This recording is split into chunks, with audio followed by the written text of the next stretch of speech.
faire suite à la première partie, il faut que je vous parle plus en profondeur de Louis Arpin. Louis Arpin, qu'on connaît surtout pour ses livres Le Guide du judo debout et Le Guide du judo au sol, des éditions de l'Homme. Ça a été un succès de librairie au Québec. Mais son rôle a été beaucoup plus important dans notre histoire, surtout les premières années. En effet, Louis Arpin, c'est une personne clé dans le développement du judo au Québec. En tout cas, au début. Il a fait un apport majeur, si on peut dire ça sans se tromper. Qui est Louis Arpin? C'est qui ce monsieur-là? Louis Arpin, c'est un réalisateur à Radio-Canada. C'est lui qui, entre autres, était réalisateur de L'Heure des quilles. C'était ça, L'Heure des quilles, le dimanche après-midi. C'était une émission de très grande écoute dans les années 60. Puis il a aussi réalisé plusieurs quiz. En fait, c'est un réalisateur qui était bien placé à Radio-Canada. C'est sûr que ses contacts avec les médias ont beaucoup aidé à faire la promotion du judo au tout début.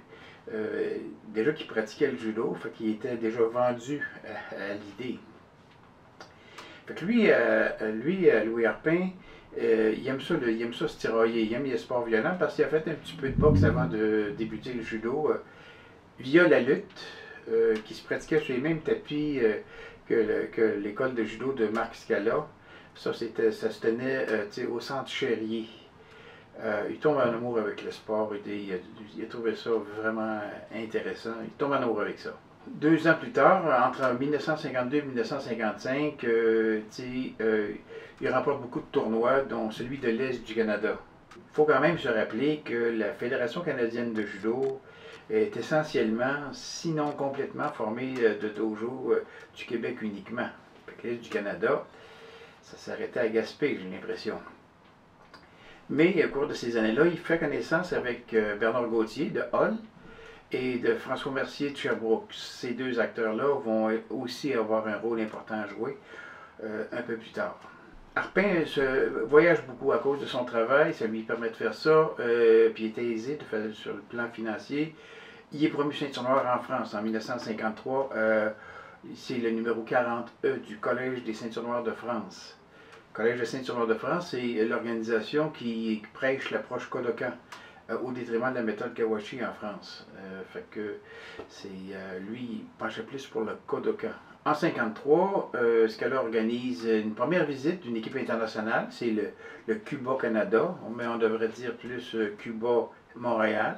3 ans plus tard, en 1956, Louis Arpin se rend à Tokyo pour les championnats du monde. Il ne fait pas compétition parce que le seul combattant canadien à ce tournoi-là, des premiers championnats du monde, c'est Bernard Gauthier.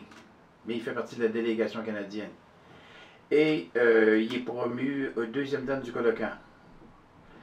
Ça, 2e dan du Kodokan, c'est un grade qui est vraiment officiel parce que il faut dire que le Kodokan acceptait de diplômer les gens de la Fédération canadienne de judo jusqu'en 1958, parce qu'à partir de 1958, l'accréditation de la Fédération canadienne de judo a été retirée et a été transférée à la Canadian Kodokan Black Belt Association.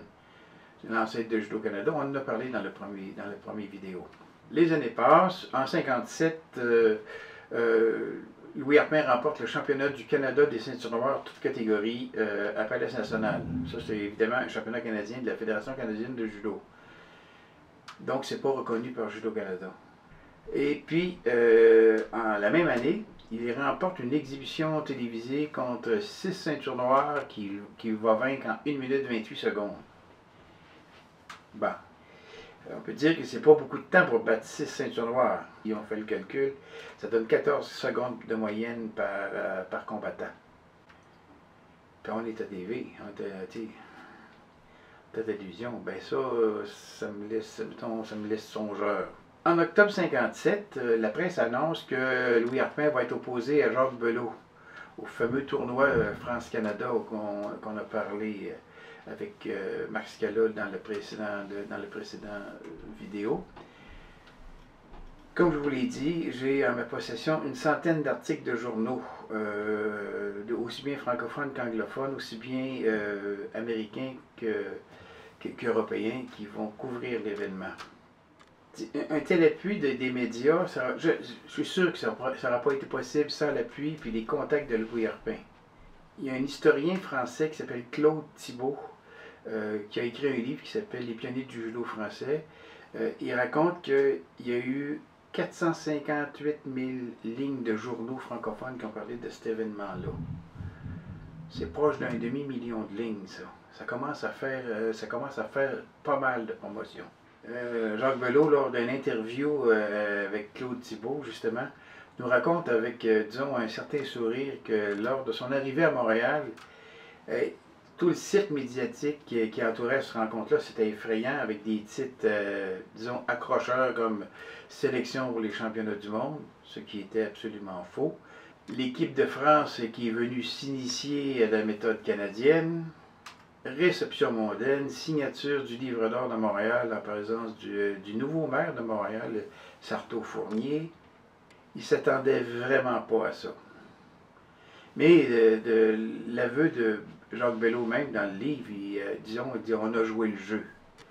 Évidemment, le 18 novembre, c'est le tournoi France-Canada et Louis Arpin marque le seul point de l'équipe du Canada au forum devant 6000 personnes. Puis il reçoit le trophée de Monsieur Judo. J'ai jamais vu combattre Louis Arpin. Puis je doute pas de ses capacités de combattant, là. Je veux que ce soit bien clair. C'est pas ça, là. Je dois reconnaître que Jacques Belot, c'est quand même, il est plusieurs fois champion de France, 3 fois champion d'Europe. C'est tout un client. Je vous propose un extrait des archives de Radio-Canada. Vous allez le voir, le fameux Jacques Belot en question. Donner des précisions sur cette chose. Donner ça lundi soir. Ah oui, on peut dire ça. Lundi soir, on ne peut pas se compromettre. Et c'est la première fois que ça a lieu ici au Canada, n'est-ce pas? Mais mettons qu'il y aura une des deux équipes championnes, n'est-ce pas? Oui, évidemment. Eh bien, messieurs, l'équipe championne, qu'elle soit canadienne ou française, que va-t-il se passer avec cette équipe? Bah, écoutez, si c'est nous qui remportons la coupe, comme nous Ce sont les l'espérons, Canadiens.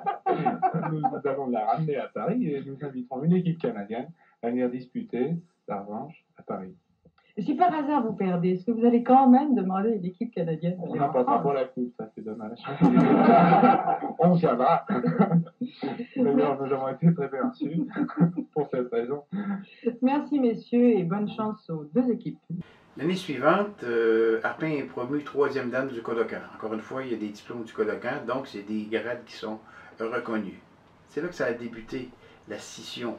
Comme Arpin il avait pratiqué le judo au Québec puis en France, il était insatisfait, même je te dirais découragé de l'orientation que prenait le groupe auquel il appartenait.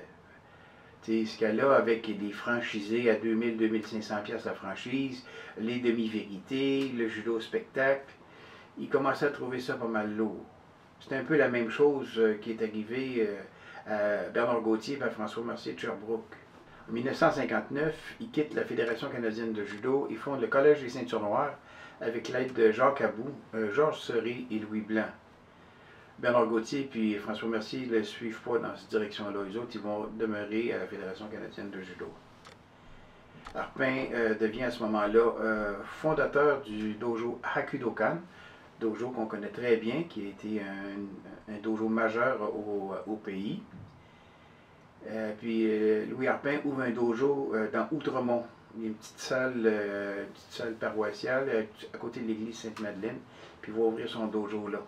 Louis Arpin ensuite prend contact avec Jacques Abou. Récemment, c'est un gars qui est récemment promu ceinture noire en France, puis il avait commencé à enseigner le judo au collège Stanislas, qui n'était pas bien loin de l'église Sainte-Madeleine où le dojo de Louis Arpin était. Jacques Abou, ça c'est un autre numéro, ça c'est un Français d'origine. Et j'ai vu un reportage à Radio-Canada, il y a peut-être un an et demi. C'est lui qui avait rêvé de donner au Québec sa première voiture de l'ère moderne, la Manic GT. Il avait même fait une usine qui avait été créée à Granby vers 1970. C'est un inventeur, un patenteux, comme on dit chez nous. C'était tout un numéro. Ce monsieur-là, Abou, il est décédé accidentellement en avril 1973. Puis le collège Stanislas, c'est là que va naître le premier groupe de judoka qui sera, si on veut, la pépinière de la Kudokan pendant plusieurs années. La même année, en 1959 toujours, Le Collège des ceintures noires de Louis Arpin est officiellement intégré à la CKBBA et ça va devenir l'AQJK, l'Association québécoise de judo Kodokan. En 1960, Arpin donne des cours à la Kudokan et à peu près à la même époque, un personnage majeur va s'installer au Québec, un certain Raymond Damblanc. En 1961, Arpin est président de l'Association québécoise de judo Kodokan puis devient membre du comité des grades. D'ailleurs, il était membre du jury à mon examen à Showdown en 1969. C'est un poste qu'il a occupé pendant plusieurs années. En 1961, Louis Arpin va accompagner Frank Atashita, le président de la CKBBA, l'ancien Judo Canada, dans la délégation canadienne au championnat du monde de Paris. À cause que Atashita ne parlait pas français et puis que, évidemment, Louis Arpin était bilingue. En 1961, en revenant de là, Louis Arpin offre la Coupe Louis Arpin. Ça, c'était le championnat provincial ceinture noire toute catégorie. C'est un tournoi qui a duré très très longtemps, jusqu'en 75-76, si je ne me trompe pas, il faudrait que je vérifie. En 63, il retourne au Japon et puis là, il est promu 4e dan. En 64, pour faire encore une fois la promotion du judo, il est co-commentateur au championnat provincial de judo à Radio-Canada pour la télévision. Puis il réalise un film sur le judo un petit peu après, en 66, je pense, pour Radio-Canada, sur le judo. J'ai vu le film en question, je pense que ça, je l'ai vu au premier gala de Judo Québec, il y a ça une trentaine d'années. C'est un film d'1 heure qui font vraiment tout le Gokyo. Et on connaît M. Dehem, on connaît M. Damblanc, on connaît les pionniers qui sont là, qui font la démonstration sur le film. À partir de 1980, M. Arpin sortir tranquillement du judo. La dernière fois que je l'ai vu, c'était dans les années 2005-2006. Et finalement, M. Arpin est décédé le 15 octobre 2013.